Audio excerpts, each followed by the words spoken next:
Hi my dear students, welcome back to SSLC Final Examination Preparation Crash Course video series. Hope ಎಲ್ಲರೂ ಕೂಡ prepare ಆಗ್ತಿದ್ದೀರಾ. So conscious ಆಗಿದ್ದೀರಾ, time waste ಮಾಡ್ತಿಲ್ಲ ಅಂತ. Keep up the same spirit. ಎಲ್ಲರೂ ಕೂಡ ನೀವು ಏನು ಅಂದ್ಕೊಂಡಿದ್ದೀರಾ ಡೆಫಿನೆಟ್ಲಿ ಅದನ್ನು ಅಚೀವ್ ಮಾಡ್ಬೋದು.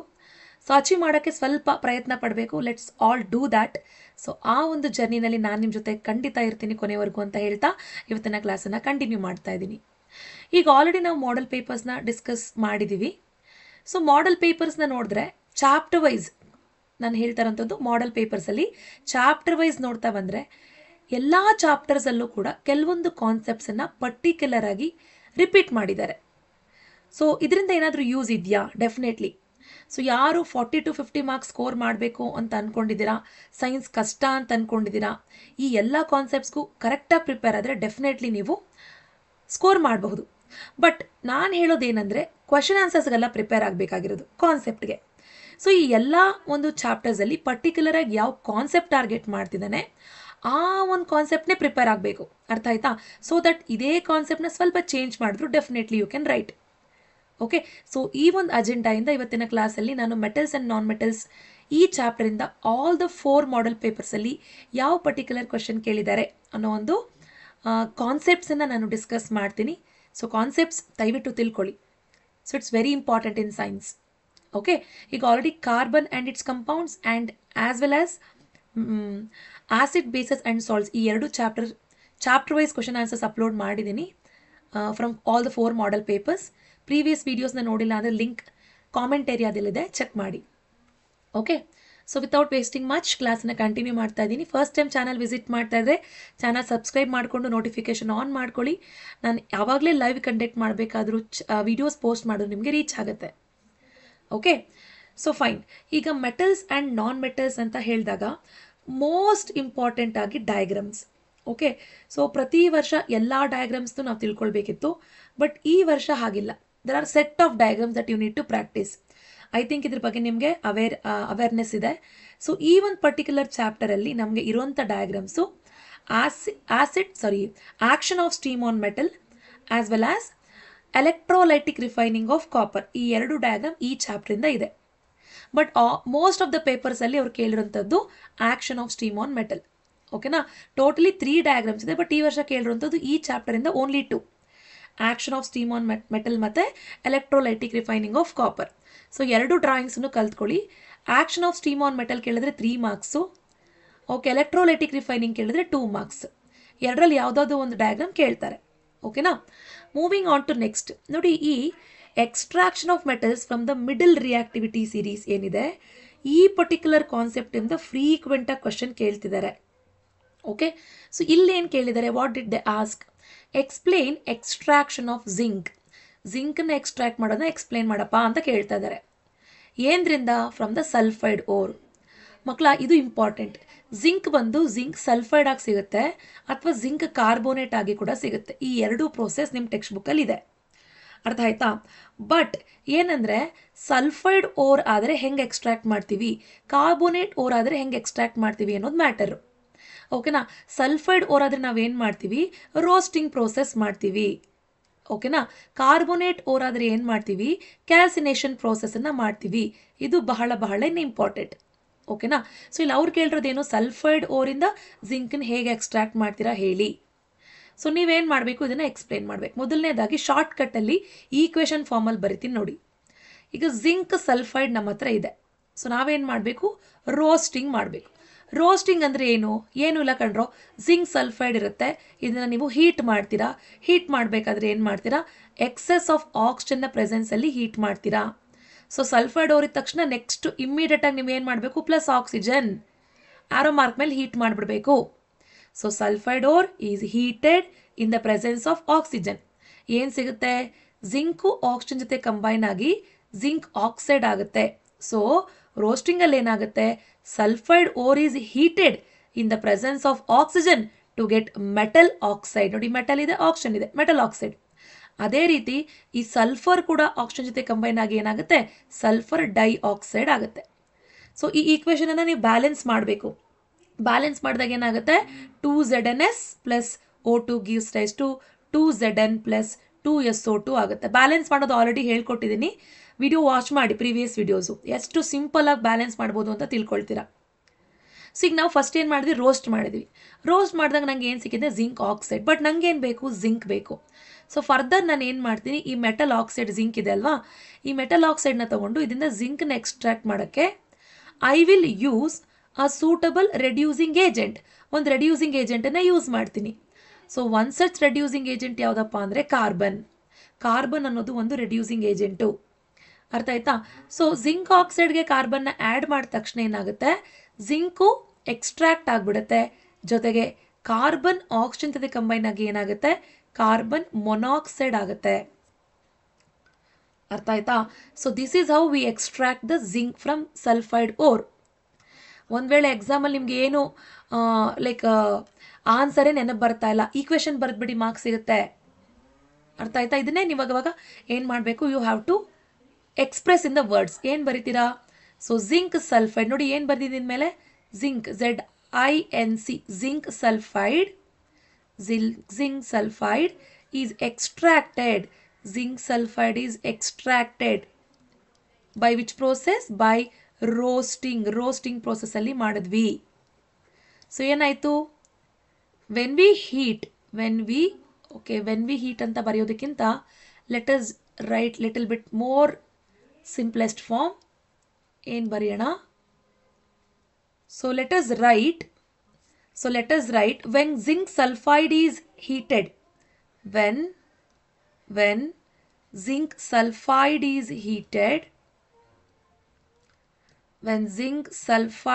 is heated, in presence of excess of oxygen, ನಾವೇನು ಮಾಡ್ತಾ ಇದ್ದೀವಿ, we are heating in the excess of oxygen. So ಏನಾಯಿತು, we get metal oxide. So metal oxide ಬಂದಿದೆ. ಸೊ ಮೆಟಲ್ ಆಕ್ಸೈಡ್ ಅಂದರೆ ಎಂಥ ಮೆಟಲ್ ಆಕ್ಸೈಡ್ ಬಂದಿದೆ ಇಲ್ಲಿ, ಜಿಂಕ್ ಆಕ್ಸೈಡ್. ಫಸ್ಟ್ ಈಕ್ವೇಷನ್ ನೋಡಿ ಗೊತ್ತಾಗುತ್ತೆ. Next, when zinc oxide is further treated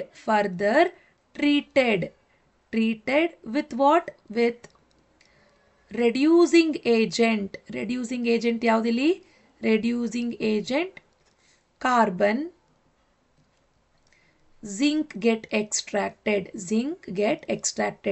zinc ಏನಾಯಿತು, extract ಆಯಿತು. ಸೊ ಮೇಲೆ ಬರೆದಿರುವಂಥ ಒಂದು ಆ ಈಕ್ವೇಷನನ್ನೇ ಈಗ ವರ್ಡ್ ಫಾರ್ಮ್ಯಾಟಲ್ಲಿ ನಾನು ಇಲ್ಲಿ ಮೆನ್ಷನ್ ಮಾಡಿದ್ದೀನಿ. ಕ್ಲಿಯರ್ ಆಯ್ತಲ್ವಾ? ಒಂದು ವೇಳೆ ಎಕ್ಸಾಮಲ್ಲಿ ಸಲ್ಫೈಡ್ ಓರ್ ಬದಲು ಕಾರ್ಬೋನೇಟ್ ಓರ್ ಕೊಟ್ಟರೆ ಏನು ಮಾಡ್ತೀರಾ? ವೆರಿ ಸಿಂಪಲ್ ಮಕ್ಕಳ, ನೋಡಿ ಇದನ್ನು ಜಸ್ಟ್ ಚೇಂಜ್ ಮಾಡ್ಕೊಳ್ಳಿ. ಏನು ಮಾಡ್ತೀರಾ, ಕಾರ್ಬೋನೇಟ್ ಓರ್ ಕೊಟ್ಟರೆ ಸೊ ಜಿಂಕ್ ಕಾರ್ಬೋನೇಟ್ ಬರ್ಕೊಳ್ಳಿ. ಆಗ ಸೊ ಕಾರ್ಬೋನೇಟ್ ಓರ್ ಆದರೆ ಕ್ಯಾಲ್ಸಿನೇಷನ್ ಮಾಡ್ತೀವಿ. ಕ್ಯಾಲ್ಸಿನೇಷನ್ಗೆ ಆಕ್ಸಿಜನ್ ಬೇಡ. ಸೊ ಜಿಂಕ್ ಕಾರ್ಬೋನೇಟನ್ನು ಡೈರೆಕ್ಟಾಗಿ ನಾವು ಹೀಟ್ ಮಾಡ್ತೀವಿ. ಹೀಟ್ ಮಾಡಿದಾಗ ನಮ್ಗೆ ಏನು ಸಿಗುತ್ತೆ, ಜಿಂಕ್ ಆಕ್ಸೈಡ್ ಪ್ಲಸ್ ಕಾರ್ಬೋನೇಟ್ ಇದ್ದರೆ ಯಾವಾಗಲೂ ಕಾರ್ಬನ್ ಡೈಆಕ್ಸೈಡ್ ಸಿಗುತ್ತೆ. ಸೊ ನೆಕ್ಸ್ಟ್ ನೋಡಿ, ಮೆಟಲ್ ಆಕ್ಸೈಡೇ ಸಿಗ್ತಾ ಇಲ್ಲಿನ ಥರ. ಸೊ ಈ ಮೆಟಲ್ ಆಕ್ಸೈಡನ್ನು ಮತ್ತೆ ನಾವೇನು ಮಾಡ್ತೀವಿ, ಸೇಮ್ ಅದೇ ಕಾರ್ಬನ್ ಜೊತೆ ನಾವು ರಿಯಾಕ್ಟ್ ಮಾಡ್ತೀವಿ ರೆಡ್ಯೂಸಿಂಗ್ ಏಜೆಂಟ್ ಜೊತೆ. ಸೊ ಜಿಂಕ್ ಎಕ್ಸ್ಟ್ರಾಕ್ಟ್ ಆಗುತ್ತೆ, ಕಾರ್ಬನ್ ಆಕ್ಸಿಜನ್ ಜೊತೆ ಕಂಬೈನ್ ಆಗಿ ಕಾರ್ಬನ್ ಮೊನಾಕ್ಸೈಡ್ ಫಾರ್ಮ್ ಆಗುತ್ತೆ. ಇದು ಯಾವ ಕೇಸಲ್ಲಿ, ಒಂದು ವೇಳೆ if they ask how can you extract zinc from zinc carbonate ore ಅಂತ ಕೇಳಿದ್ರೆ ಇದನ್ನು ಬರಿಬೇಕು. ಆಯಿತಾ? ಸಲ್ಫೈಡ್ ಓರು ಕಾರ್ಬೋನೇಟ್ ಓರ್ ಎರಡಕ್ಕೂ ಕೂಡ ಬರೆಯೋದನ್ನು ಪ್ರಾಕ್ಟೀಸ್ ಮಾಡಬೇಕು. ಕಾನ್ಸೆಪ್ಟ್ ಬಹಳನೇ ಇಂಪಾರ್ಟೆಂಟ್. ಓಕೆನಾ? Right, let's move on to next question. ನೋಡಿ, ಇನ್ನೊಂದು ಕ್ವಶನ್ ಕೊಟ್ಟಿದ್ದಾರೆ. Show the formation of sodium chloride molecule by transfer of electrons. Sodium chloride ಮಾಲಿಕ್ಯೂಲ್ನ ಟ್ರಾನ್ಸ್ಫರ್ ಆಫ್ ಎಲೆಕ್ಟ್ರಾನಿಂದ ತೋರಿಸಪ್ಪ ಅಂತ ಕೇಳ್ತಾ ಇದ್ದಾನೆ. ಸೊ ಸೋಡಿಯಂ ನೋಡಿ, ಸೋಡಿಯಂ ಬಾಡಿ ಮೇಲೆ 1 ಎಲೆಕ್ಟ್ರಾನ್ ಇರುತ್ತೆ ಮಕ್ಕಳ. ಓಕೆನಾ? ಪ್ಲಸ್ ಕ್ಲೋರಿನು 17th ಎಲಿಮೆಂಟು, ಹೊರಗಡೆ ಬಾಡಿ ಮೇಲೆ 7 ಎಲೆಕ್ಟ್ರಾನ್ಸ್ ಇರುತ್ತೆ. ನೋಡಿ 17th ಎಲಿಮೆಂಟು 2, 8, 7 ಎಲೆಕ್ಟ್ರಾನ್ಸ್ ಇರುತ್ತೆ. ಇಲ್ಲಿ 11th ಎಲಿಮೆಂಟು 2, 8, 1 ಎಲೆಕ್ಟ್ರಾನ್ ಇರುತ್ತೆ. ಸೊ ನಾನು ಸೋಡಿಯಂಗೆ ಡಾಟ್ ಇಟ್ಕೊಂಡ್ರೆ ಕ್ಲೋರಿನ್ಗೆ ಸ್ಟಾರ್ ತಗೊಳ್ತಾ ಇದ್ದೀನಿ. ಸೊ ಯಾಕಂದರೆ ಯಾವ್ಯಾವುದ್ರದ್ದು ಯಾವ್ಯಾವ ಎಲೆಕ್ಟ್ರಾನ್ ಅಂತ ಜಸ್ಟ್ ಗೊತ್ತಾಗಲಿ ಅಂತ. ಸೊ 2, 4, 6, 7 ತಗೊಂಡಿದ್ದೀನಿ. ಈಗ ನೋಡಿ, sodium is ready to lose 1 electron. ಹೊರಗಡೆ ಶೆಲ್ಲಲ್ಲಿ ಸ್ಟೇಬಲ್ ಆಗೋಕ್ಕೆ 8 ಎಲೆಕ್ಟ್ರಾನ್ಸ್ ಇರಬೇಕು. 1 ಇದೆ, 8 ಆಗೋಕ್ಕೆ 7 ಬೇಕು. ಸೊ ಟೇಕಿಂಗ್ 7 ಈಸ್ ಡಿಫಿಕಲ್ಟ್, ಅಂದರೆ ಗೈನಿಂಗ್ 7 ಈಸ್ ಡಿಫಿಕಲ್ಟ್. ಸೊ ಏನು ಮಾಡುತ್ತೆ, ಇದು ಲಾಸ್ ಮಾಡ್ಕೊಳ್ಳುತ್ತೆ. ಬಟ್ ಇಲ್ಲಿ ಹೊರಗಡೆ ಶೆಲಲ್ಲಿ 7 ಇದೆ, 8 ಆಗಕ್ಕೆ ಓನ್ಲಿ 1 ಬೇಕು. ಸೊ ಇದು 7 ಲಾಸ್ ಮಾಡ್ಕೊಳ್ಳೋದು ಬದಲು ಏನು ಮಾಡುತ್ತೆ, 1 ಗೈನ್ ಮಾಡ್ಕೊಳ್ಳುತ್ತೆ. ಈಗ ಸೋಡಿಯಂ ನೋಡಿ 1 ಎಲೆಕ್ಟ್ರಾನ್ನ ಲಾಸ್ ಮಾಡಿಕೊಂಡು Na. ಸೊ ಲೂಸಿಂಗ್ ಯಾವಾಗಲೂ ಪಾಸಿಟಿವ್ ನೆನ್ಪಿಟ್ಕೊಳ್ಳಿ, ಗೈನಿಂಗ್ ಯಾವಾಗಲೂ ನೆಗೆಟಿವ್. ಸೋಡಿಯಂ ನೋಡಿ 1 ಎಲೆಕ್ಟ್ರಾನ್ನ ಲಾಸ್ ಮಾಡಿಕೊಂಡು ಪಾಸಿಟಿವ್ ಚಾರ್ಜನ್ನು ಅಚೀವ್ ಮಾಡುತ್ತೆ. ಹಾಗೆಯೇ ಕ್ಲೋರಿನ್ ಬಾಡಿ ಮೇಲೆ ಎಷ್ಟು ಎಲೆಕ್ಟ್ರಾನ್ ಇತ್ತು, 1 2 3 4 5 6 7 ಇತ್ತು. ಸೊ ಇದು ಏನು ಮಾಡಿದೆ, 1 ಎಲೆಕ್ಟ್ರಾನ್ನ ಸೋಡಿಯಮಿಂದ ಟ್ರಾನ್ಸ್ಫರ್ ಮಾಡ್ಕೊಂಡಿದೆ. ಸೊ ಕ್ಲೋರಿನ್ ಬಾಡಿ ಮೇಲೆ 8 ಆಯ್ತಾ, ಕ್ಲೋರಿನ್ ಸ್ಟೇಬಲ್ ಆಯಿತು. ಸೊ ಸ್ಟೇಬಲ್ ಆದಾಗ gaining is minus, so Cl minus ಆಯಿತು. ಕ್ಲಿಯರ್ ಆಯ್ತಲ್ವಾ? This is how the transfer of electrons takes place between sodium and chloride. ಇದನ್ನೇ 3 ಮಾರ್ಕ್ಸ್ ಕೊಟ್ಟಾಗ ಇದ್ರದ್ದು ಇನ್ನೂ 2 ಸ್ಟೆಪ್ ಇದಕ್ಕೆ ಮುಂಚೆ ಬರುತ್ತೆ. ಸೊ ಮುಂಚೆ ಏನು ಬರುತ್ತೆ, ಸೋಡಿಯಂ ಬಾಡಿ ಮೇಲೆ 2, 8, 1 ಎಲೆಕ್ಟ್ರಾನ್ ಅಂದರೆ 11 ಇರುತ್ತೆ. ಸೊ ಸೋಡಿಯಂ ಏನು ಮಾಡುತ್ತೆ, ಸೋಡಿಯಂ 1 ಎಲೆಕ್ಟ್ರಾನ್ನ ಲಾಸ್ ಮಾಡ್ಕೊಳ್ತಾ ಇದೆ. ಲಾಸ್ ಮಾಡ್ಕೊಂಡು ಪ್ಲಸ್ ಆಗುತ್ತೆ, ರಿಮೂವ್ ಮಾಡಿರೋ 1 ಎಲೆಕ್ಟ್ರಾನ್ನ ಹೊರಗಡೆ ತೆಗಿರಿ. ಹಾಗೆಯೇ ಕ್ಲೋರಿನ್ ಬಾಡಿ ಮೇಲೆ 2, 8, 7 ಇರುತ್ತೆ. ಎಷ್ಟು ಬೇಕಿದಕ್ಕೆ 1 ಆ್ಯಡ್ ಮಾಡಿ. ಆ್ಯಡ್ ಮಾಡಿದಾಗ ಏನಾಗುತ್ತೆ, Cl ಮೈನಸ್ ಆಗುತ್ತೆ.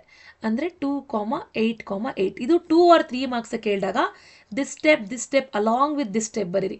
ಜಸ್ಟ್ 1 ಮಾರ್ಕ್ ಕೇಳಿದಾಗ this is more than enough. Electron ಟ್ರಾನ್ಸ್ಫರಿಂದ ಹೇಗೆ ಫಾರ್ಮ್ ಆಗ್ತಿದೆ ಕಾಂಪೌಂಡ್ ಅನ್ನೋದು ಕ್ಲಿಯರ್ ಆಯಿತು ಅಲ್ವಾ?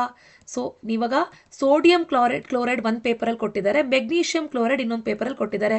ಸೊ ಅಂದರೆ ನಿಮಗೆ ಈ ಚಾಪ್ಟರಿಂದ ಈ ಎಕ್ಸ್ಟ್ರಾಕ್ಷನ್ ಆಫ್ ಮೆಟಲ್ಸ್, ಕ್ಯಾಸಿನೇಷನ್ ಆಗಿರ್ಬೋದು, ರೋಸ್ಟಿಂಗ್ ಆಗಿರ್ಬೋದು, ಜೊತೆಗೆ electron dot structure, sodium chloride ಆಗಿರ್ಬೋದು, ಮೆಗ್ನೀಷಿಯಂ ಕ್ಲೋರೈಡ್ ಆಗಿರ್ಬೋದು, ಕ್ಯಾಲ್ಶಿಯಂ ಕ್ಲೋರೈಡ್ ಆದರೂ ಕೇಳಬಹುದು. ಮೆಗ್ನೀಷಿಯಂ ಕ್ಲೋರೈಡ್ ಕೂಡ ಹೇಳ್ಕೊಡ್ತೀನಿ ನೋಡಿ, ಯಾಕಂದರೆ ಆ ಕ್ವಶನ್ ಕೂಡ ಕೊಟ್ಟಿದ್ದಾರೆ. ನೆಕ್ಸ್ಟ್ ನೋಡ್ತಾ ಬರೋಣ. ಐ ಥಿಂಕ್ ಇದು ನಿಮ್ಗೆ ಅರ್ಥ ಆಯಿತು ಅನ್ಕೋತೀನಿ ಮಕ್ಕಳ. Next electronic configuration of elements ABC ನೋಡಿ, ಎದು ಏನಿದೆ 2, 8 ಇದೆ, ಎದು 2, ಇದು 2, 8 ಇದೆ. ಓಕೆನಾ? ಐ ಥಿಂಕ್ ಸ್ವಲ್ಪ ಕ್ವಶನ್ ಮಾಡಿಫೈ ಆಗಿದೆ, ಸರಿ ಮಾಡ್ತೀನಿ ನೋಡಿ ಮಕ್ಕಳ. ಇದು ಬಂದು ಎ ಬಂದು 2, 8, 2. ಓಕೆನಾ? ಬಿ ಬಂದು 2, 8. ಸಿ ಬಂದು 2, 8, 7. ಓಕೆನಾ? ಸೊ ಎ ಬಂದು 2, 8, 2. ಬಿ ಬಂದು 2, 8. ಸಿ ಬಂದು ಏನಾಗಿದೆ 2, 8, 7. ಫಸ್ಟು ಕ್ವಶನ್ ಓದ ತಕ್ಷಣ ಬರ್ಕೊಳ್ಳಿ. ಇಲ್ಲಿ ಕಾಮ ಸ್ವಲ್ಪ ನಾನು ಮಿಸ್ಟೇಕ್ ಮಾಡಿದ್ದೀನಿ ಟೈಪ್ ಮಾಡಬೇಕಾದ್ರೆ. ಅಮಾಂಗ್ ದೀಸ್ ಎಲಿಮೆಂಟ್ಸ್ ಯಾವುದು that can react with each other to form ionic compound ಯಾವುದು? ಅಯೋನಿಕ್ ಕಾಂಪೌಂಡ್ ಹೆಂಗೆ ಫಾರ್ಮ್ ಆಗುತ್ತೆ? By transfer of electrons. ಈಗ ಆಯ್ತಲ್ಲ ಮೇಲೆಗಡೆ ಸೋಡಿಯಂ ಮತ್ತು ಕ್ಲೋರಿನ್ ಮಧ್ಯೆ, ಆ ರೀತಿ ಟ್ರಾನ್ಸ್ಫರ್ ಆಫ್ ಎಲೆಕ್ಟ್ರಾನ್ಸ್ ಆದರೆ ಅಯೋನಿಕ್ ಕಾಂಪೌಂಡ್ ಫಾರ್ಮ್ ಆಗುತ್ತೆ. ಅಯೋನಿಕ್ ಕಾಂಪೌಂಡ್ ಯಾವುದ್ರ ಮಧ್ಯೆ ಫಾರ್ಮ್ ಆಗುತ್ತೆ? ಒಂದು ಮೆಟಲ್ ಮಧ್ಯೆ ಹಾಗೂ ಇನ್ನೊಂದು ನಾನ್ ಮೆಟಲ್ನ ಮಧ್ಯೆ ಅಯೋನಿಕ್ ಕಾಂಪೌಂಡ್ ಫಾರ್ಮ್ ಆಗುತ್ತೆ. So let us now check which is metal, which is non metal here. First ನೋಡಿ ಎ 2, 8, 2. ಅಂದರೆ ಇದು ಮೆಟಲ್. ಮೆಟಲ್ ಅಂತಲೇ ಹೆಂಗೆ ಹೇಳ್ತೀರಾ? Metals always lose electron. ಅರ್ಥ ಆಯ್ತಾ? ಇದು ಮೆಟಲ್ ಆಗಿದೆ, ಯಾಕೆಂದರೆ ಎಲೆಕ್ಟ್ರಾನ್ ಲಾಸ್ ಆಗ್ತಾ ಇದೆ. ಎರಡನೇ ನೋಡಿ, ಹೊರಗಡೆ ಶೆಲ್ಲಲ್ಲಿ 8 ಇದ್ದರೆ ಇದು ಇನರ್ಟ್ ಗ್ಯಾಸ್ ಆಗಿರುತ್ತೆ. ಇನರ್ಟ್ ಗ್ಯಾಸ್ ಇದು. ಹೊರಗಡೆ ಶೆಲ್ಲಲ್ಲಿ ನೋಡಿ 7 ಇದೆ, ಅಂದರೆ ಇದು ಒಂದೇ ಒಂದು ಗೇನ್ ಮಾಡ್ಕೊಳುತ್ತೆ. ಎಲೆಕ್ಟ್ರಾನ್ಸ್ ಗೇನ್ ಆಗ್ತಾ ಇದ್ರೆ they are actually non metals. Okay, ಈಗ ತಾನೇ ಹೇಳಿದೆ ಅಯೋನಿಕ್ ಕಾಂಪೌಂಡ್ ಆಗುವಂಥದ್ದು ಒಂದು ಮೆಟಲ್ ಆ್ಯಂಡ್ ನಾನ್ ಮೆಟಲ್ನ ಮಧ್ಯೆ. ಸೊ ಇಲ್ಲಿ ಮೆಟಲ್ ಅನ್ನೋದು ಎ, ನಾನ್ ಮೆಟಲ್ ಅನ್ನೋದು ಸಿ. ಅರ್ಥ ಆಯ್ತಾ? ಸೊ ಇವೆರಡೂ ಕೂಡ ಕಂಬೈನ್ ಆದರೆ ಏನಾಗುತ್ತೆ? It will form an ionic compound. ಓಕೆನಾ? And answer here is option C. Option C right answer. ಅರ್ಥ ಆಯ್ತಲ್ಲ? ನೆಕ್ಸ್ಟ್ ನೋಡಿ, ವಾಟ್ ಈಸ್ ಗ್ಯಾಲ್ವನೈಸೇಷನ್ ಅಂತ ಕೇಳಿದ್ದಾರೆ. ಸೊ ನಿಮಗೆ ಗ್ಯಾಲ್ವನೈಸೇಷನ್ ಅಂದರೆ ಏನು ಅಂತ ಕೇಳ್ಬೋದು, ಅಥವಾ ವಾಟ್ ಈಸ್ ಅಲಾಯಿಂಗ್ ಅಂತ ಕೇಳ್ಬೋದು, ವಾಟ್ ಈಸ್ ಕ್ರೋಮ್ ಪ್ಲೇಟಿಂಗ್ ಅಂತ ಕೇಳ್ಬೋದು. ಗ್ಯಾಲ್ವ ಅಂತ ಬಂದ ತಕ್ಷಣ ನೆನ್ಪಿಟ್ಕೊಳ್ಳಿ, ಇಲ್ಲಿ ನಾವು ಜಿಂಕ್ ಯೂಸ್ ಮಾಡ್ತೀವಿ. ಕ್ರೋಮ್ ಪ್ಲೇಟಿಂಗ್ ಅಂದರೆ ಕ್ರೋಮಿಯಂ ಯೂಸ್ ಮಾಡ್ತೀವಿ. ಆ್ಯನೋಡೈಸಿಂಗಲ್ಲಿ ಅಲ್ಯೂಮಿನಿಯಂ ಯೂಸ್ ಮಾಡ್ತೀವಿ. ಓಕೆ, ಅಲ್ಲೇ ಹಿಂಟಿರುತ್ತೆ ಕ್ರೋಮಿಯಂ, ಆ್ಯನೋಡೈಸಿಂಗ್, ಅಲ್ಯೂಮಿನಿಯಂ. ಈ ಗ್ಯಾಲ್ವನೈಸೇಷನಲ್ಲಿ ಮಾತ್ರ ಜಿಂಕ್ ಯೂಸ್ ಮಾಡ್ತೀವಿ. ಏನು ಮಾಡ್ತೀವಿ ಗ್ಯಾಲ್ವನೈಸೇಷನಲ್ಲಿ? So how do you define galvanisation ಅಂತ ಹೇಳಿದ್ರೆ, coating a layer of zinc. Coating a layer of zinc. ಜಿಂಕ್ದು ಒಂದು ಲೇಯರ್ನ ಕೋಟ್ ಮಾಡ್ತೀವಿ. Coating a layer of zinc on ಯಾವುದ್ರ ಮೇಲೆ? ಐರನ್ ಆರ್ಟಿಕಲ್ಸ್, ಐರನ್ Fe ಅಂತ ಕೂಡ ಬರಿಬೋದು ಅಥವಾ ಐರನ್ ಅಂತಾನೆ ಕಂಪ್ಲೀಟ್ ಆಗಿ ಬರಿಬೋದು. ಐರನ್ ಆರ್ಟಿಕಲ್ಸ್ ಏನಕ್ಕೋಸ್ಕರ? To prevent the rusting, and this is called what? This is called as galvanization. ಅರ್ಥ ಆಯ್ತಾ? Coating a layer of zinc on iron articles to prevent rusting is called galvanization. So ಹಾಗೇನೆ ನಿಮಗೆ what is anodising ಅಂತಲೂ ಕೇಳ್ಬೋದು. So ಆ್ಯನೋಡೈಸಿಂಗಲ್ಲಿ ನಾವೇನು use ಮಾಡ್ತೀವಿ ಅಂತ ಹೇಳಿದೆ, ಅಲ್ಯೂಮಿನಿಯಂ. ಸೊ ಆ್ಯನೋಡೈಸಿಂಗ್ ಕೇಳಿದ್ರೆ ಏನು ಮಾಡ್ತೀರಾ? So coating a layer of aluminium. Okay, coating a layer of aluminium ಅಂತ ಬರಿಬೇಕು. ಅರ್ಥ ಆಯ್ತಾ? ತುಂಬಾ ಇಂಪಾರ್ಟೆಂಟು. ಇದು ಕೂಡ ಏನು ಕೊರೋಷನನ್ನು ಪ್ರಿವೆಂಟ್ ಮಾಡೋಕ್ಕೆ ನಾವಿಲ್ಲಿ ಬೇಸಿಕಲಿ ಫಾಲೋ ಮಾಡ್ತೀವಿ. ಓಕೆ, ತುಂಬಾ ಇಂಪಾರ್ಟೆಂಟ್. ಆ್ಯಂಡ್ ಅಲ್ಯೂಮಿನಿಯಂನ ಹೇಗೆ ಕೋಟ್ ಮಾಡ್ತೀವಿ ಅಂತ ಕೂಡ ಕೇಳ್ಬೋದು. ಆಲ್ವೇಸ್ ಅಲ್ಯೂಮಿನಿಯಂ ನೋಡಿ ಹೆಂಗೆ ಡಿಫೈನ್ ಮಾಡ್ತೀರಾ? It's a process that aluminium and its alloys with the thick layer of aluminium oxide are coated over the metals ಅಂತ ಬರಿಬೋದು. ಓಕೆ, ಆ್ಯನೋಡೈಸಿಂಗ್ಗೆ. ಸೊ ಇದ್ರ ಬಗ್ಗೆ ನಿಮ್ಗೆ ಇನ್ನೂ ಏನಾದರೂ ಡೌಟ್ ಇದ್ದರೆ ಕಾಮೆಂಟ್ ಏರಿಯಾದಲ್ಲಿ ಮೆನ್ಷನ್ ಮಾಡಿ, ನಾನು ಆನ್ಸರ್ನ ನಿಮಗೆ ಕಾಮೆಂಟ್ ಏರಿಯಾದಲ್ಲಿ ಅಂದರೆ ಲೈಕ್ ಅಲ್ಲಿ ನಿಮ್ಗೆ ರಿಪ್ಲೈ ಮಾಡ್ತೇನೆ. ಓಕೆನಾ? ಸೊ ತುಂಬಾ ಇಂಪಾರ್ಟೆಂಟು. ಇದಿಷ್ಟು ಕೂಡ ನಿಮಗೆ ಪ್ರಾಸೆಸ್ಸು ಗೊತ್ತಿರಬೇಕು. ಓಕೆನಾ? ರೈಟ್. ನೆಕ್ಸ್ಟ್ ಕ್ವಶನ್ಗೆ ಹೋಗೋಣ. Hydrogen gas is not evolved ಅಂತ ಕೇಳ್ತಾರೆ. Okay, hydrogen gas is not evolved ಯಾವಾಗ? When a metal is reacted with nitric acid ಅಂತ ಕೇಳ್ತಾರೆ. ತುಂಬ ಫೇಮಸ್ ಕ್ವಶನ್ ಇದು. ನೋಡಿ, ಯೂಶಲಿ ಒಂದು ಮೆಟಲ್ಲು ಆ್ಯಸಿಡ್ ಜೊತೆ ರಿಯಾಕ್ಟ್ ಆದಾಗ ಹೈಡ್ರೋಜನ್ ಗ್ಯಾಸ್ ರಿಲೀಸ್ ಆಗುತ್ತೆ ಮಕ್ಕಳ. But metal except manganese and magnesium, ಈ ಎರಡು ಮೆಟಲ್ ಮಾತ್ರ ನೈಟ್ರಿಕ್ ಆ್ಯಸಿಡ್ ಜೊತೆ ರಿಯಾಕ್ಟ್ ಆದಾಗ ಹೈಡ್ರೋಜನ್ ಗ್ಯಾಸ್ ರಿಲೀಸ್ ಆಗುತ್ತೆ. ಈ ಎರಡೂ ಮೆಟಲ್ಸ್ನ ಬಿಟ್ಟು, ಮೆಗ್ನೀಷಿಯಂ ಮತ್ತು ಮ್ಯಾಂಗನೀಸ್ನ ಹೊರತಾಗಿ ಬೇರೆ ಯಾವುದೇ ಮೆಟಲ್ಸ್ ನೈಟ್ರಿಕ್ ಆ್ಯಸಿಡ್ ಜೊತೆ ರಿಯಾಕ್ಟ್ ಆದರೆ ಹೈಡ್ರೋಜನ್ ಗ್ಯಾಸ್ ರಿಲೀಸ್ ಆಗಲ್ಲ. ಯಾಕೆ ಅಂತ ಕೇಳ್ತಾ ಇದ್ದಾರೆ. ಮೊದಲನೇದಾಗಿ ನೀವೇನು ಬರೀಬೇಕು? Because nitric acid HNO3 nitric acid is oxidising agent. ಅದೊಂದು ಸ್ಟ್ರಾಂಗ್ ಆಕ್ಸಿಡೈಸಿಂಗ್ ಏಜೆಂಟ್. ಸ್ಟ್ರಾಂಗ್ ಅನ್ನೋದನ್ನು ಬರೆಯೋಣ. Let us not miss to write. Okay, nitric acid ಅನ್ನೋದು ಏನಾಗಿದೆ? Nitric acid is strong oxidising agent. Strong oxidising agent ಆಗಿದೆ. Clear ಆಯ್ತಾ? It is very important to understand. Nitric acid is a strong oxidising agent. ಓಕೆನಾ? ಎರಡನೇದಾಗಿ ಇಲ್ಲಿ ಇನ್ನೇನು mention ಮಾಡಬೇಕು ಅಂದರೆ ದ ಹೈಡ್ರೋಜನ್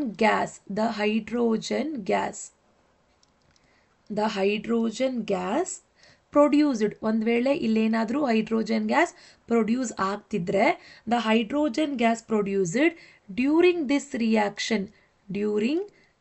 ರಿಯಾಕ್ಷನ್ ಏನಾಗುತ್ತೆ? During this reaction is reduced to water. So ಏನಾಗುತ್ತೆ? ಇದು ರೆಡ್ಯೂಸ್ಡ್ ಟು ವಾಟರ್ ಆಗಿ ಕನ್ವರ್ಟ್ ಆಗುತ್ತೆ.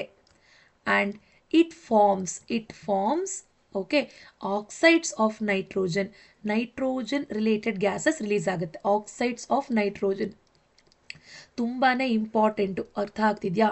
ಸೊ ಫಾರ್ ಎಕ್ಸಾಂಪಲ್, ಇವಾಗ ಒಂದು ವೇಳೆ ನಾನು ಯಾವುದಾದ್ರೂ ಒಂದು ಮೆಟಲನ್ನು ತಗೊಂಡು ಏನು ಮಾಡ್ತೀನಿ? ನೈಟ್ರಿಕ್ ಆ್ಯಸಿಡ್ ಜೊತೆಗೆ ರಿಯಾಕ್ಟ್ ಮಾಡ್ತೀನಿ ಅಂತ ಅಂದ್ಕೊಳ್ಳಿ.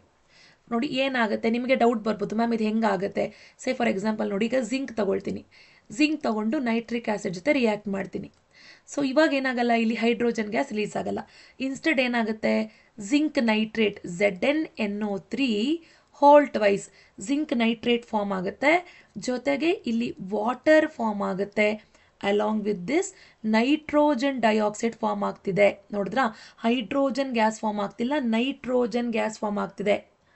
ಒಂದು ವೇಳೆ ಇದೇ ಜಾಗದಲ್ಲಿ ನಾನೇನಾದರೂ ಮ್ಯಾಂಗನೀಸ್ ತೊಗೊಂಡ್ಬಿಟ್ರೆ, ನಾನು ಏನು ಹೇಳಿದೆ?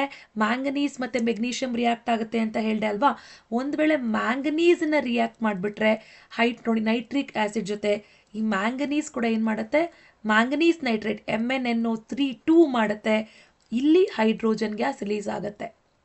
ಎಕ್ಸೆಪ್ಷನ್ ಇದೆ, ಮ್ಯಾಂಗನೀಸ್ ಮತ್ತು ಮೆಗ್ನೀಷಿಯಮ್ ಜೊತೆ ಮಾತ್ರ ಏನಾಗುತ್ತೆ? ಹೈಡ್ರೋಜನ್ ಗ್ಯಾಸ್ ರಿಲೀಸ್ ಆಗುತ್ತೆ. ಓಕೆ, ಅದರ್ ದೆನ್ ದಿಸ್ ಬೇರೆ ಯಾವ ಎಲಿಮೆಂಟ್ ಜೊತೆಗೂ ಕೂಡ ಏನಾಗಲ್ಲ. ಅಂದರೆ apart from manganese and magnesium ಬೇರೆ ಯಾವ ಎಲಿಮೆಂಟ್ ಜೊತೆನೂ ಕೂಡ ನೈಟ್ರಿಕ್ ಆ್ಯಸಿಡ್ ರಿಯಾಕ್ಟ್ ಆದಾಗ ಹೈಡ್ರೋಜನ್ ಗ್ಯಾಸ್ ರಿಲೀಸ್ ಆಗೋದಿಲ್ಲ. ಕ್ಲಿಯರ್ ಅಲ್ವಾ? ಓಕೆ. ಸೊ ನಿಮಗೆ ರೀಸನ್ ಏನು ಬರೀತೀರಾ ಅದು ಕ್ಲಿಯರ್ ಇರಬೇಕು ನಿಮಗೆ. ಸೊ ನೈಟ್ರಿಕ್ ಆ್ಯಸಿಡ್ ಅನ್ನೋದು ಸ್ಟ್ರಾಂಗ್ ಆಕ್ಸಿಡೈಸಿಂಗ್ ಏಜೆಂಟ್ ಬರೆದ್ರೆ ಹಾಫ್ ಮಾರ್ಕ್ಸ್ ಕೊಡ್ತಾರೆ. ನೆಕ್ಸ್ಟ್ ಇಲ್ಲಿರುವಂಥ ಹೈಡ್ರೋಜನ್ ಗ್ಯಾಸ್ ಏನಾಗ್ತಾ ಇದೆ, ವಾಟರ್ ಆಗಿ ರೆಡ್ಯೂಸ್ ಆಗ್ತಿದೆ. Oxides of nitrogen gas release ಆಗ್ತಾ ಇದೆ. ಸೊ ಇದು 1 or 2 ಮಾರ್ಕ್ ಕ್ವಶನ್ ಆಗಿರುತ್ತೆ. Don't miss to get that mark. Next question ನೋಡಿ, show the formation of magnesium chloride by transfer of electrons. ಆಗಲೇ ಸೋಡಿಯಂ ಕ್ಲೋರೈಡ್ ಮಾಡಿದ್ವಿ, ಈಗ ಮೆಗ್ನೀಷಿಯಂ ಕ್ಲೋರೈಡು ಹೆಂಗೆ form ಆಗುತ್ತೆ ಟ್ರಾನ್ಸ್ಫರ್ ಆಫ್ ಎಲೆಕ್ಟ್ರಾನ್ಸ್ ಇಂದ ಅಂತ ತೋರಿಸಿ ಅಂತ ಕೇಳ್ತಾ ಇದ್ದಾರೆ. ಸೊ ಬರೆಯೋಣ ನೋಡಿ. ಓಕೆ ನೋಡಿ, ಮೆಗ್ನೀಷಿಯಂ ಕ್ಲೋರೈಡ್ ಬರಿಬೇಕಂದ್ರೆ ಫಸ್ಟ್ ಮೆಗ್ನೀಷಿಯಂ ನೋಡಿ 12th element, magnesium 12th element. ಇದನ್ನು ನಾವು ಎಲೆಕ್ಟ್ರಾನಿಕ್ ಕಾನ್ಫಿಗರೇಷನ್ ಬರೆದಾಗ 2,8,2 ಬರುತ್ತೆ. ಹೊರಗಡೆ ಶೆಲ್ಲಲ್ಲಿ 2 ಇದೆಯಾ? ಸೊ 8 ಆಗೋಕ್ಕೆ 6 ಬೇಕು. 6 ಟೇಕಿಂಗ್ ಈಸ್ ಡಿಫಿಕಲ್ಟ್. ಸೊ ಏನು ಮಾಡುತ್ತೆ, 2ನ ಲಾಸ್ ಮಾಡ್ಕೊಳ್ಳುತ್ತೆ. ಸೊ ಮೆಗ್ನೀಷಿಯಂ ಏನಾಗ್ತಾ ಇದೆ, ಹೊರಗಡೆ ಶೆಲ್ಲಲ್ಲಿರುವಂಥ ಈ 2 ಎಲೆಕ್ಟ್ರಾನ್ನ ಲಾಸ್ ಮಾಡಿಕೊಂಡು Mg2+ ಆಗುತ್ತೆ. ಸೊ 2 ಹೋದ್ಮೇಲೆ ಉಳ್ಕೊಂಡಿರೋದೆಷ್ಟು, 2,8. ಆಯಿತಾ? ನೆಕ್ಸ್ಟ್ ನೋಡಿ ಕ್ಲೋರಿನ್ ಕೆಳಗಡೆ ಬರ್ಕೊಳ್ಳೋಣ. 2,8,7 17th ಎಲಿಮೆಂಟ್. ಇದಕ್ಕೆ ಓನ್ಲಿ 1 ಬೇಕು. ಸೊ 1ಅನ್ನು ನಾವು ಏನು ಮಾಡೋಣ, ಈಸಿಯಾಗಿ ಗೇನ್ ಮಾಡ್ಬೋದು, ಆ್ಯಡ್ ಮಾಡಬೇಕು. ಸೊ ಅವಾಗ CL ಏನಾಗುತ್ತೆ, 1 ಗೇನ್ ಆದಾಗ CL ಮೈನಸ್ ಆಗುತ್ತೆ. ಆ್ಯಂಡ್ 1 ಮೋರ್ ಇಂಪಾರ್ಟೆಂಟ್ ಥಿಂಗ್ ಇಲ್ಲಿ ಬಿಟ್ಟಿದ್ದೀನಿ ನೋಡಿ, 2 ಎಲೆಕ್ಟ್ರಾನ್ಸ್ನ ಲಾಸ್ ಮಾಡ್ಕೊಂಡಿದೆ ಅಲ್ವಾ, ಲಾಸ್ ಆಗಿರೋ ಎಲೆಕ್ಟ್ರಾನ್ಸ್ನ ರಿಮೂವ್ ಮಾಡಿಬಿಡ್ಬೇಕು ಹೊರಗಡೆ ಇಲ್ಲಿ. ಓಕೆ, Mg2 ಎಲೆಕ್ಟ್ರಾನ್ಸ್ನ ಲಾಸ್ ಮಾಡ್ಕೊಂಡು Mg2+ ಆಯಿತು. ಆ ಲಾಸ್ ಆಗಿರೋ ಎಲೆಕ್ಟ್ರಾನ್ನ ಇಲ್ಲಿ ತೋರಿಸ್ತಿದ್ದೀನಿ ಅಷ್ಟೇ. ಓಕೆನಾ? ಕ್ಲೋರಿನ್ 1 ಎಲೆಕ್ಟ್ರಾನ್ ಬೇಕು, ಗೇನ್ ಮಾಡಿಕೊಂಡು CL ಮೈನಸ್ ಆಗ್ತಿದೆ. ಸೊ ಗೇನ್ ಆಗಿರೋದ್ರಿಂದ 2,8,8 ಆಯಿತು. ಈಗ magnesium chloride electron dot structure ಬರೆದಾಗ ನೋಡಿ ಹೇಗೆ ಕಾಣುತ್ತೆ. ಮೆಗ್ನೀಷಿಯಂ ಕ್ಲೋರೈಡ್ ಇಲ್ಲೇ ಪಕ್ಕದಲ್ಲಿ ಬರಿತೀನಿ ನೋಡಿ. ಮೆಗ್ನೀಷಿಯಂ ಎಷ್ಟು ಎಲೆಕ್ಟ್ರಾನ್ಸ್ ಇದೆ ಹೊರಗಡೆ ಬಾಡಿ ಮೇಲೆ, 2 ಎಲೆಕ್ಟ್ರಾನ್ಸ್ ಇದೆ ಎಕ್ಸ್ಟ್ರಾ. ಮೆಗ್ನೀಷಿಯಂ ಕ್ಲೋರೈಡ್ ಫಾರ್ಮುಲಾ ಏನು, MgCl2 ಮಕ್ಕಳ. ತುಂಬ ಜನ ಮಿಸ್ಟೇಕ್ ಮಾಡ್ತೀರಾ, ಸೋಡಿಯಂ ಕ್ಲೋರೈಡ್ NaCl ಅಲ್ವಾ ma'am, so magnesium chloride MgCl. No, magnesium chloride ಬಂದು MgCl2, MgCl ಅಲ್ಲ. ಸೊ ಮೆಗ್ನೀಷಿಯಂ ಮೇಲೆ 2 ಎಲೆಕ್ಟ್ರಾನ್ಸ್ ಇದೆ.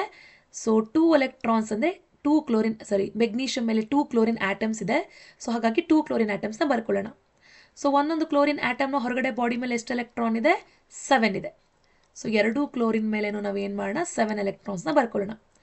ಈಗ ಈ ಕ್ಲೋರಿನ್ನು ಸ್ಟೇಬಲ್ ಆಗಬೇಕಂದ್ರೆ it need 1 electron. So it takes from magnesium. ಇದು ಸ್ಟೇಬಲ್ ಆಗಬೇಕಂದ್ರೆ it also need 1 electron. So it takes from magnesium. So magnesium ಏನು ಮಾಡ್ತು ಈಗ, it has given 2 electrons. So Mg last 2 electrons it becomes Mg2+. ಇದು ಈಸಿಯಾಗಿ ಬರೀತೀರಾ. But ನೋಡಿ chlorine 1 2 3 4 5 6 7 1 chlorine atom ಮೇಲೆ 7 electrons ಇದೆ. ಸೊ ಇದು 1 ಎಲೆಕ್ಟ್ರಾನ್ನ ಮೆಗ್ನೀಷಿಯಂ ಮೇಲೆ ಗೇನ್ ಮಾಡ್ತಿದೆ. 1 ಎಲೆಕ್ಟ್ರಾನ್ ಗೇನ್ ಮಾಡಿಕೊಂಡು CL ಏನಾಯಿತು, CL ಮೈನಸ್ ಆಯಿತು. ಸೊ 1 ಕ್ಲೋರಿನ್ ಮೇಲೆ 7 ಎಲೆಕ್ಟ್ರಾನ್ಸ್ ಇದೆ. ಇದು 1 ಎಲೆಕ್ಟ್ರಾನನ್ನು ಮೆಗ್ನೀಷಿಯಮಿಂದ ತಗೊಂಡು 1 ಕ್ಲೋರಿನ್ ಆಟಮು CL ಮೈನಸ್ ಆಗ್ತಾ ಇದೆ ಬೈ ಗೇನಿಂಗ್ 1 ಎಲೆಕ್ಟ್ರಾನ್. ಇಂಥ ಕ್ಲೋರಿನ್ ಆಟಮ್ಸ್ ಇಲ್ಲಿ ಎಷ್ಟಿದೆ, 1 + 1 2 ಇದೆ. ಸೊ ಅದನ್ನು ಬ್ರಾಕೆಟಿಂದ ಹೊರಗಡೆನೇ ಬರಿಬೇಕು. ಅರ್ಥ ಆಯ್ತಾ? 1 ಕ್ಲೋರಿನ್ ಆಟಮ್ ಮೇಲೆ 7 ಎಲೆಕ್ಟ್ರಾನ್ಸ್ ಇದೆ. ಸೊ ಇದು 1 ಎಲೆಕ್ಟ್ರಾನ್ನ ಮೆಗ್ನೀಷಿಯಮಿಂದ ಗೇನ್ ಮಾಡಿ CL ಮೈನಸ್ ಆಯಿತು. ಇಂಥ ಕ್ಲೋರಿನ್ ಆಟಮ್ ಇಲ್ಲಿ ಎಷ್ಟಿದೆ, ಮೆಗ್ನೀಷಿಯಂ ಕ್ಲೋರೈಡಲ್ಲಿ 2 ಇದೆ. ಇದನ್ನ ಹೊರಗಡೆ ಬರಿಬೇಕು. This is how you write electron dot structure. Clear ಆಯ್ತಲ್ಲ? Next differentiate between calcination and roasting. ನೋಡಿ ಹಿಂದಿನ ಕ್ವಶನಲ್ಲೂ ಹೇಳ್ಕೊಟ್ಟಿದ್ದೀನಿ. ರೋಸ್ಟಿಂಗಲ್ಲಿ ಏನು ಮಾಡ್ತೀವಿ ನಾವು, very important. So roasting calcination ಅನ್ನೋದು ಯಾವಾಗಲೂ ಕೂಡ ಅಷ್ಟೇ ಫ್ರೀಕ್ವೆಂಟಾಗಿ ಕೇಳುವಂಥ ಕ್ವಶನ್. ಮಿಸ್ಸೇ ಮಾಡದೆ ಇದನ್ನು ಕ್ಲಿಯರಾಗಿ ನೀವು ತಿಳ್ಕೊಬಿಡ್ಬೇಕು. ಅರ್ಥ ಆಯ್ತಾ? ಸೊ ರೋಸ್ಟಿಂಗ್ ಅನ್ನೋದೇನು, it is the process which sulphide ore is heated in the excess of oxygen. ಅರ್ಥ ಆಯ್ತಾ? ಸೊ ರೋಸ್ಟಿಂಗ್ ಕೆಳಗಡೆ ಏನು ಬರೀತೀರಾ, sulphide ore is heated.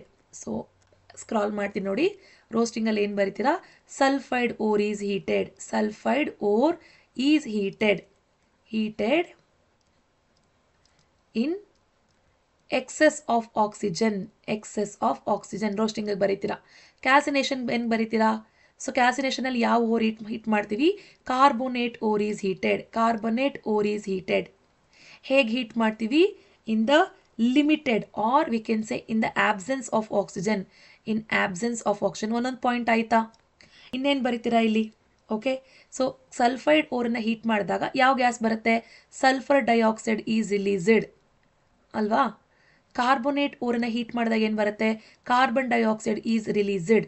So ಈ ರೀತಿ ನೀವು ಬರೀರಿ. ಕ್ಲಿಯರ್ ಆಯ್ತಲ್ವಾ? ನೆಕ್ಸ್ಟ್ ರೋಸ್ಟಿಂಗು ಕ್ಯಾಲ್ಸಿನೇಷನ್ಗೆ ಇನ್ವಾಲ್ವ್ ಆಗಿರೋ ಈ ಕ್ವೆಶನ್ ಬರೀರಿ.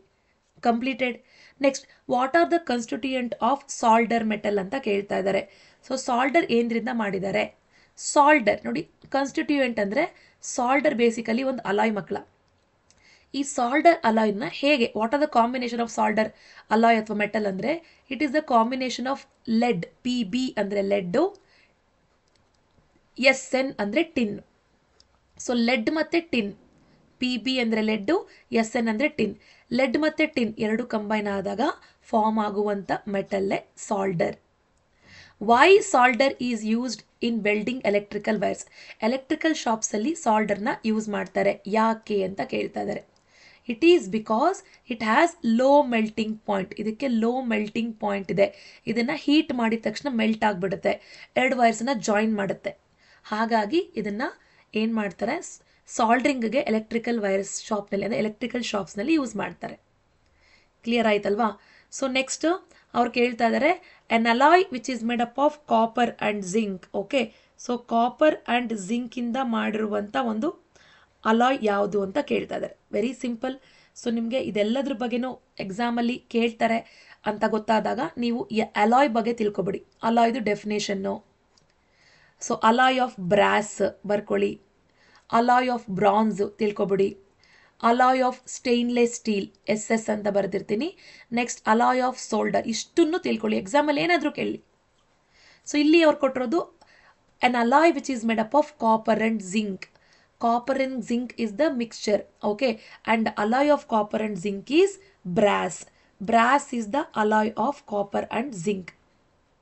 ಅರ್ಥ ಆಯ್ತಾ? ನೆಕ್ಸ್ಟ್ ಬ್ರಾನ್ಸ್ ಬರುತ್ತೆ. So what is actually bronze consisting of? ಬ್ರಾನ್ಸಲ್ಲಿ ಏನಿರುತ್ತೆ? ಬ್ರಾನ್ಸಲ್ಲಿ ಕಾಪರ್ ಮತ್ತು ಟಿನ್ ಇರುತ್ತೆ, ಅಂದರೆ Sn. ಸ್ಟೇನ್ಲೆಸ್ ಸ್ಟೀಲಲ್ಲಿ ಏನಿರುತ್ತೆ? Stainless steel is the mixture of iron Fe, nickel Ni, chromium Cr. Okay, iron, nickel, chromium ಇಷ್ಟು ಸೇರಿದ್ರೆ ಸ್ಟೇನ್ಲೆಸ್ ಸ್ಟೀಲ್. ಆಯಿತಾ? So copper plus zinc, copper plus zinc, cousin ಅಂತ ನೆನ್ಪಿಟ್ಕೊಳ್ಳಿ. ಕ್ಯುಸಿನ್ ಅಂದರೆ brass. So copper plus tin ಎರಡು combine ಆದರೆ brass ಆಗುತ್ತೆ. So ನಿಮ್ಗೆ ಆಲ್ರೆಡಿ ಈಗ ಸಾಲ್ಡರ್ ಹೇಳಿದ್ದೀನಿ. ಸಾಲ್ಡರ್ ಬಂದು lead and tin, Pb plus Sn. ಓಕೆನಾ? ನೆಕ್ಸ್ಟ್ ನೋಡಿ, ಈ ಕೊರೋಷನ್ ಅನ್ನೋ ಕಾನ್ಸೆಪ್ಟು ಫ್ರೀಕ್ವೆಂಟ್ ಆಗಿ ಫಸ್ಟ್ ಚಾಪ್ಟ್ರಲ್ಲಿ ರ್ಯಾನ್ಸಿಡಿಟಿ ಹೇಗೆ ಕೇಳ್ತಾರೋ ಈ ಚಾಪ್ಟ್ರಲ್ಲಿ ಕೊರೋಷನ್ ಬಗ್ಗೆ ಕೇಳ್ತಾರೆ. So how can you prevent? Mention any 2 methods to prevent the corrosion of iron materials. 1 mark ಕೇಳಿರುವಂಥ ಪ್ರಶ್ನೆ. How can you prevent? So corrosion can be prevented either by, ನೋಡಿ, ಗ್ಯಾಲ್ವನೈಸೇಷನಿಂದ ಪ್ರಿವೆಂಟ್ ಮಾಡ್ಬೋದು, ಆಯಿಲಿಂಗಿಂದ ಪ್ರಿವೆಂಟ್ ಮಾಡ್ಬೋದು, ಗ್ರೀಸಿಂಗಿಂದ ಮಾಡ್ಬೋದು, ಅಲಾಯಿಂಗಿಂದ ಮಾಡ್ಬೋದು. ಎಷ್ಟೊಂದು ಮೆಥಡ್ಸ್ ಇದೆ. 2 ಮೆಥಡ್ಸ್ ಕೇಳಿದ್ದಾರೆ. ಆಲ್ ದ ಮೆಥಡ್ಸನ್ನು ಕಲ್ತ್ಕೊಳ್ಳಿ. ಓಕೆ, ಸೊ ನೆಕ್ಸ್ಟ್ ಕೇಳ್ತಾ ಇದ್ದಾರೆ thermite process. Thermite process is has a wider industrial application ಅಂತ ಕೇಳ್ತಾ ಇದ್ದಾರೆ. ಥರ್ಮೈಟ್ ಪ್ರೋಸೆಸ್ ಏನಿದೆ, ವೈಡರ್ ಇಂಡಸ್ಟ್ರಿಯಲ್ ಅಪ್ಲಿಕೇಶನ್ ಇದೆ. ಯಾಕೆ ಅಂದರೆ ಥರ್ಮೈಟ್ ಪ್ರೋಸೆಸ್ ಅನ್ನೋದು ಫಸ್ಟ್ ಆಫ್ ಆಲ್ ಏನು? ಸೊ ತುಂಬಾ ಇಂಪಾರ್ಟೆಂಟ್ ಮಕ್ಕಳ. ಥರ್ಮೈಟ್ ಪ್ರೋಸೆಸ್ ಫಸ್ಟ್ ಎಕ್ಸ್ಪ್ಲೈನ್ ಮಾಡ್ತೀನಿ, ಕೇಳಿಸ್ಕೊಳ್ಳಿ. Thermite process is first of all highly exothermic process. ಯಾಕೆ? ಏನು ಮಾಡ್ತೀವಿ ಇಲ್ಲಿ? We take the iron oxide. ಏನು ಮಾಡ್ತೀವಿ? ಸೊ ತುಂಬಾ ಇಂಪಾರ್ಟೆಂಟ್ ಇದು. ಇದನ್ನು ಯಾವುದೇ ಕಾರಣಕ್ಕೂ ಎಕ್ಸಾಮ್ ಪಾಯಿಂಟ್ ಆಫ್ ವ್ಯೂನಲ್ಲಿ ಮರಿದೇ ಕಲ್ತ್ಕೊಂಡು ಹೋಗಿ. ಅರ್ಥ ಆಯ್ತಾ? ಓಕೆ, ಸೊ ಐರನ್ ಆಕ್ಸೈಡ್ ಇರುತ್ತೆ, ಅಂದರೆ Fe2O3 ಇರುತ್ತೆ. ಈ ಐರನ್ ಆಕ್ಸೈಡ್ಗೆ ನಾವು ಏನು ಮಾಡ್ತೀವಿ? ಅಲ್ಯೂಮಿನಿಯಂ ಪೌಡರ್ನ ಮಿಕ್ಸ್ ಮಾಡ್ತೀವಿ. ಅಲ್ಯೂಮಿನಿಯಂ ಪೌಡರ್ನ ಮಿಕ್ಸ್ ಮಾಡಿ ನಾವು ಕೆಮಿಕಲ್ ರಿಯಾಕ್ಷನ್ನ ಮಾಡಿದ ತಕ್ಷಣ ಏನಾಗುತ್ತೆ? ತುಂಬಾ ಇಂಪಾರ್ಟೆಂಟ್, ಮತ್ತೆ ಹೇಳ್ತಾ ಇದ್ದೀನಿ, ಇದ್ರ ಬಗ್ಗೆ ನಿಮಗೆ ಎಕ್ಸಾಮಲ್ಲಿ ಕೇಳ್ತಾರೆ. ಓಕೆ, ಸೊ ಏನಾದರೂ ಕೇಳಲಿ question, so as I am ready to write ಅನ್ನೋ ಥರ ಇರಬೇಕು. ಅರ್ಥ ಆಯ್ತಾ? ಸೊ ಏನು ಮಾಡ್ತಿದ್ದೀವಿ? ಐರನ್ ಆಕ್ಸೈಡ್ಗೆ ಅಲ್ಯೂಮಿನಿಯಂ ಪೌಡರ್ನ ಮಿಕ್ಸ್ ಮಾಡ್ತಾ ಇದ್ದೀವಿ. ಮಿಕ್ಸ್ ಮಾಡಿದ ತಕ್ಷಣ ಏನಾಗುತ್ತೆ? ಈ ಅಲ್ಯೂಮಿನಿಯಮ್ಮು ತುಂಬ ಹೈಲಿ ರಿಯಾಕ್ಟಿವ್ ಮೆಟಲ್. ಇದು ಹೋಗಿ ಏನು ಮಾಡುತ್ತೆ? ಐರನನ್ನು ಐರನ್ ಆಕ್ಸೈಡಿಂದ ಡಿಸ್ಪ್ಲೇಸ್ ಮಾಡಿಬಿಡುತ್ತೆ. ಸೊ ಏನು ಫಾರ್ಮ್ ಆಗುತ್ತೆ? ಅಲ್ಯೂಮಿನಿಯಂ ಆಕ್ಸೈಡ್, Al2O3 ಫಾರ್ಮ್ ಆಗುತ್ತೆ. ಜೊತೆಗೆ ಇಲ್ಲಿ ಐರನ್ ಫಾರ್ಮ್ ಆಗುತ್ತಲ್ಲ, ಈ ಐರನ್ನು ಮೋಲ್ಟನ್ ಸ್ಟೇಟ್, ಮೆಲ್ಟ್ ಆಗಿ ಹೊರಗಡೆ ಬರುತ್ತೆ. ಅಷ್ಟು ಹೀಟ್ ರಿಲೀಸ್ ಆಗುತ್ತೆ. ಅದಕ್ಕೇ ಇದನ್ನು ನಾವು ಎಕ್ಸೋಥರ್ಮಿಕ್ ಪ್ರೋಸೆಸ್ ಅಂತ ಕರಿತೀವಿ. ಅರ್ಥ ಆಯ್ತಾ? ಸೊ ನಿಮಗೆ ಏನು ಹೇಳ್ತಾ ಇದ್ದೀನಿ ಅನ್ನೋದನ್ನು ಕ್ಲಿಯರಾಗಿ ಅರ್ಥ ಮಾಡ್ಕೊಳ್ಳಿ. ಓಕೆ, ಸೊ ಬಟ್ ನಾವು ಯಾಕೆ ಈ ಮೋಲ್ಟನ್ ಐರನನ್ನು ಪ್ರಿಪೇರ್ ಮಾಡ್ಕೊಳ್ಬೇಕು ಅಂದರೆ ಸಮ್ಟೈಮ್ಸ್ ಏನಾಗಿರುತ್ತೆ, ರೈಲ್ವೆ ಟ್ರ್ಯಾಕ್ಸು ಬ್ರೇಕ್ ಆಗಿರುತ್ತೆ ಅಲ್ವಾ, ರೈಲ್ವೆ ಕ್ರ್ಯಾಕ್ ಆಗಿರುತ್ತೆ. ಸೊ ಈ ರೀತಿ ರೈಲ್ವೆ ಹಳಿಗಳಿದ್ರೆ because of continuous heat and rain ಏನಾಗುತ್ತೆ, ಕ್ರ್ಯಾಕ್ಸ್ ಆಗಿರುತ್ತೆ ಅಲ್ಲಿ. ಆ್ಯಂಡ್ ಇಂಡಸ್ಟ್ರಿ, ದೊಡ್ಡ ದೊಡ್ಡ ಇಂಡಸ್ಟ್ರಿನಲ್ಲಿ ಮಷೀನ್ ಪಾರ್ಟ್ಸ್ ಎಲ್ಲ ಅಲ್ಲಲ್ಲಿ ಸ್ಮಾಲ್ ಬ್ರೇಕ್ ಆಗಿರುತ್ತೆ.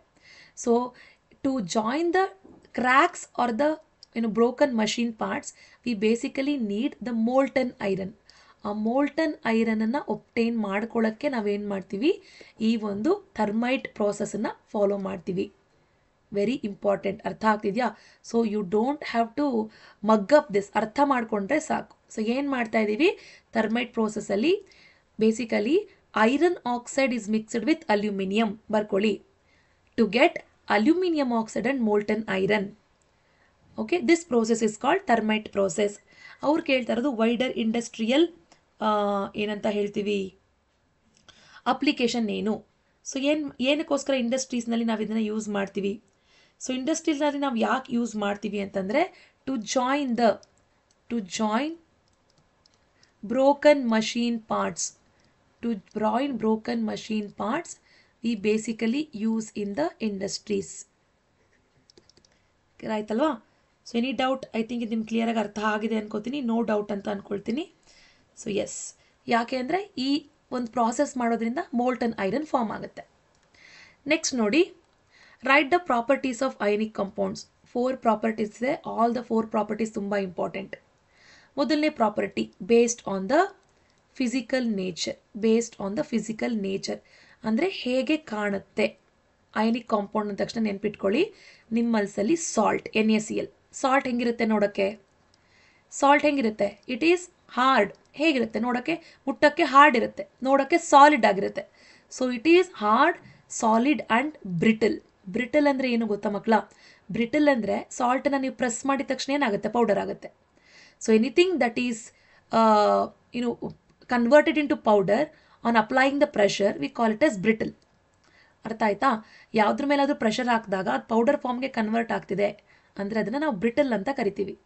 ಸೊ ಫಿಸಿಕಲ್ ನೇಚರ್ ಏನು? It is hard, solid and brittle. ಎರಡನೇದು ಕಂಡಕ್ಟಿವಿಟಿ. ಸೊ ಏನನ್ನು ಕಂಡಕ್ಟ್ ಮಾಡುತ್ತೆ ಇದು? ಕಂಡಕ್ಟಿವಿಟಿ ಬಗ್ಗೆ ಮಾತಾಡ್ತೀವಿ.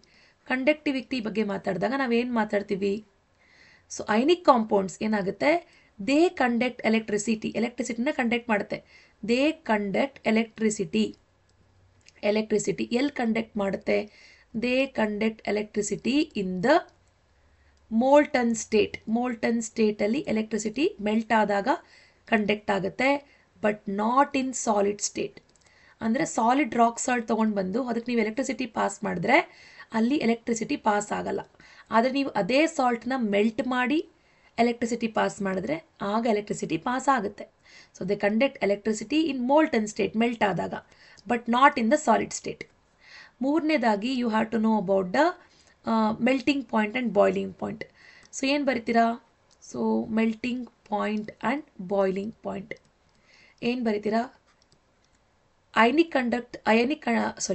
compounds have high melting point and high boiling point. High melting point and high boiling point ಇದಕ್ಕೆ ಇದೆ ಅಂತ ಬರೀರಿ. ನೆಕ್ಸ್ಟ್ ನೀವೇನು ಬರೀತೀರಾ ಇದಾದಮೇಲೆ? ಸೊ ಒಂದು ಫಿಸಿಕಲ್ ನೇಚರ್ ಆಯಿತು, ಕಂಡಕ್ಟಿವಿಟಿ ಆಯಿತು, melting point and boiling point ಆಯಿತು. ನಾಲ್ಕನೇದು ಸಾಲ್ಯುಬಿಲಿಟಿ. ಇದು ಎಲ್ಲೆಲ್ಲಿ ಸಾಲ್ಯುಬಲ್ ಆಗುತ್ತೆ. ಓಕೆ, ಸಾಲ್ಯುಬಲ್ ಎಲ್ಲಿ ಸಾಲ್ಯುಬಲ್ ಆಗುತ್ತೆ? ಸಾಲ್ಟನ್ನು ವಾಟರ್ಗೆ ಹಾಕಿದ್ರೆ ಸಾಲ್ಯುಬಲ್ ಆಗುತ್ತೆ. So soluble in water. So ಎಲ್ಲಿ ಸಾಲ್ಯುಬಲ್ ಆಗಲ್ಲ? But insoluble. ಎಲ್ಲಿ ಸಾಲ್ಯುಬಲ್ ಆಗಲ್ಲ? ಇನ್ ಆರ್ಗ್ಯಾನಿಕ್ ಸಾಲ್ವೆಂಟ್ಸ್. ಸೊ ಪೆಟ್ರೋಲಲ್ಲಿ, ಡೀಸೆಲಲ್ಲಿ ಅಥವಾ ಈ ಥರ ಯಾವುದೇ ಒಂದು ಆರ್ಗ್ಯಾನಿಕ್ ಸಾಲ್ವೆಂಟ್ಸಲ್ಲಿ ನಮ್ಮ ಸಾಲ್ಟ್ನ ನಾವು ಮಿಕ್ಸ್ ಮಾಡಿದ್ರೆ ಅದು ಡಿಸಾಲ್ವ್ ಆಗಲ್ಲ, ಕರಗೋದಿಲ್ಲ. ಅರ್ಥ ಆಯ್ತಲ್ಲ? Very important to understand.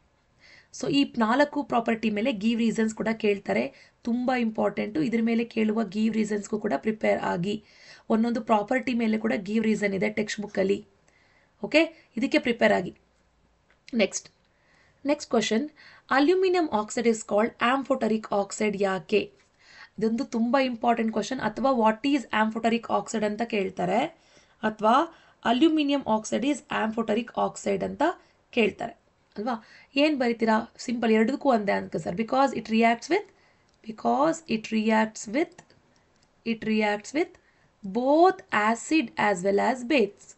It reacts with both acid and base to form salt and water. To form salt and water. ಅರ್ಥ ಆಯ್ತಾ? Aluminum oxide is called amphoteric oxide. ಯಾಕೆ?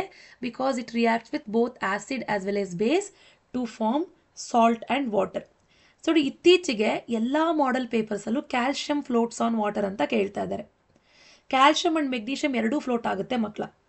ಸೊ ರೀಸನ್ ಏನು ನೋಡಿ, ನಿಮ್ಮ ಹತ್ರ ಒಂದು ಟೆಸ್ಟ್ ಟ್ಯೂಬ್ ಇರುತ್ತೆ. ಈ ಟೆಸ್ಟ್ ಟ್ಯೂಬಲ್ಲಿ ಕೋಲ್ಡ್ ವಾಟರ್ ತೊಗೊಂಡಿರ್ತೀರ. ಈ ಕೋಲ್ಡ್ ವಾಟರ್ಗೆ ನೀವು ಕ್ಯಾಲ್ಶಿಯಂನ ಹಾಕ್ತೀರಾ. ಕ್ಯಾಲ್ಶಿಯಂ ಹಾಕಿದ ತಕ್ಷಣ ಏನಾಗುತ್ತೆ? ಕ್ಯಾಲ್ಶಿಯಮು ರಿಯಾಕ್ಟ್ ಆಗುತ್ತೆ. ಯಾಕೆ ನೋಡಿ, ಕ್ಯಾಲ್ಶಿಯಂನ ವಾಟರ್ಗೆ ಹಾಕಿದ ತಕ್ಷಣ ಏನಾಗುತ್ತೆ ಅಂದರೆ ಇಟ್ ಫಾರ್ಮ್ಸ್ ಕ್ಯಾಲ್ಶಿಯಂ ಹೈಡ್ರಾಕ್ಸೈಡ್ ಜೊತೆಗೆ ಹೈಡ್ರೋಜನ್ ಗ್ಯಾಸು ರಿಲೀಸ್ ಮಾಡುತ್ತೆ.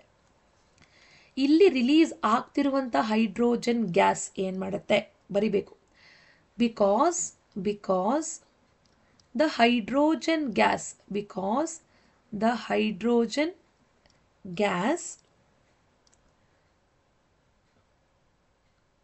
released hydrogen gas released will stick to the surface of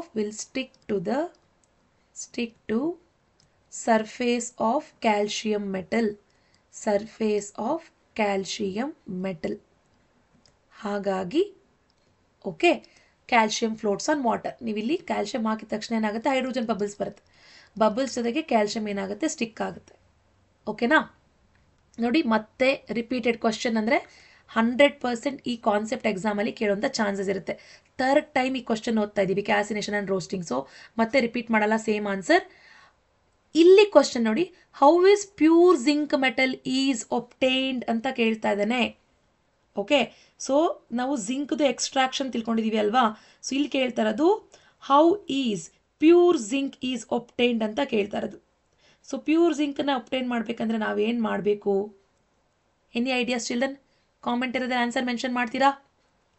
ಹೇಗೆ ಮಾಡ್ತೀರಾ? Okay, how is pure zinc metal is extracted? ತುಂಬಾ ಸಿಂಪಲ್. ಐ ಥಿಂಕ್ ಆನ್ಸರ್ ಸಿಕ್ತು ಅಲ್ವಾ ನಿಮಗೆ? ಯೋಚನೆ ಮಾಡಿರ್ತೀರಾ. ನಮಗೆ ರೋಸ್ಟಿಂಗ್ ಮಾಡಿದಾಗಲೂ ಕೂಡ 100% ಪ್ಯೂರ್ ಜಿಂಕ್ ಸಿಗಲ್ಲ. ಪ್ಯೂರ್ ಜಿಂಕ್ ನಮಗೆ ಸಿಗಬೇಕು ಅಂದರೆ ನಾವೇನು ಮಾಡಬೇಕು ಅಂದರೆ ಎಲೆಕ್ಟ್ರೋಲೈಟಿಕ್ ರಿಫೈನಿಂಗ್ ಪ್ರೋಸೆಸ್ ಮಾಡಬೇಕು. ನಿಮ್ಮ ಆನ್ಸರ್ ಕರೆಕ್ಟ್ ಇದೆಯಾ ಚೆಕ್ ಮಾಡ್ಕೊಳ್ಳಿ. ಎಲೆಕ್ಟ್ರೋಲೈಟಿಕ್ ರಿಫೈನಿಂಗ್ ಪ್ರೋಸೆಸ್ ಮಾಡಿದ್ರೇ ಯಾವುದೇ ಮೆಟಲ್ಲು 100% ಪ್ಯೂರ್ ಫಾರ್ಮಲ್ಲಿ ಸಿಗುತ್ತೆ. ಜಿಂಕ್ ಸಲ್ಫೈಡ್ ಆಗಿರ್ಬೋದು, ಜಿಂಕ್ ಕಾರ್ಬೋನೇಟ್ ಆಗಿರ್ಬೋದು, ರೋಸ್ಟಿಂಗ್ ಅಥವಾ ಕ್ಯಾಸಿನೇಷನ್ ಮಾಡಿದಾಗ 99.9% ಮಾತ್ರ ಇದೇನಾಗಿರುತ್ತೆ? ಪ್ಯೂರ್ ಆಗಿರುತ್ತೆ. ನಾಟ್ 100%. 100% ಪ್ಯೂರ್ ಆಗಬೇಕು ಅಂದರೆ ಎಲೆಕ್ಟ್ರೋಲೈಟಿಕ್ ರಿಫೈನಿಂಗ್ ಮಾಡಬೇಕು. Okay, moving on to okay, ಇದಿಷ್ಟು ಕೂಡ ಮೆಟಲ್ಸ್ ಆ್ಯಂಡ್ ನಾನ್ ಮೆಟಲ್ಸು 4 ಪೇಪರ್ಸಲ್ಲೂ ಕೇಳಿರುವಂಥ ಕ್ವಶನ್ಸ್. ಐ ಹೋಪ್ ಇದು ನಿಮ್ಗೆ ಹೆಲ್ಪ್ ಆಗಿದೆ ಅನ್ಕೋತೀನಿ. ನೋಡಿ, ಮ್ಯಾಕ್ಸಿಮಮ್ ಆಗಿ extraction of ಮೆಟಲ್ಸಿಂದ middle reactivity series ಓದ್ಕೊಳ್ಳಿ, ರೋಸ್ಟಿಂಗ್ ಆ್ಯಂಡ್ ಗ್ಯಾಸಿನೇಷನ್ ಓದ್ಕೊಳ್ಳಿ, ಕೊರೋಷನ್ನು ಅಲಾಯ್ಸ್ ಬಗ್ಗೆ ಓದ್ಕೊಳ್ಳಿ. ಅರ್ಥ ಆಯ್ತಾ? ಇನ್ನೊಂದಷ್ಟು ಅಪ್ಲಿಕೇಶನ್ ಕ್ವಶನ್ಸ್ ಕೂಡ ನಾನು ಪೋಸ್ಟ್ ಮಾಡ್ತೀನಿ. ನಿಮಗೂ ಇಂಟ್ರೆಸ್ಟ್ ಇದ್ದರೆ ವಾಚ್ ಮಾಡಿ. Thank you so much. See you all in the next video. Until then keep learning.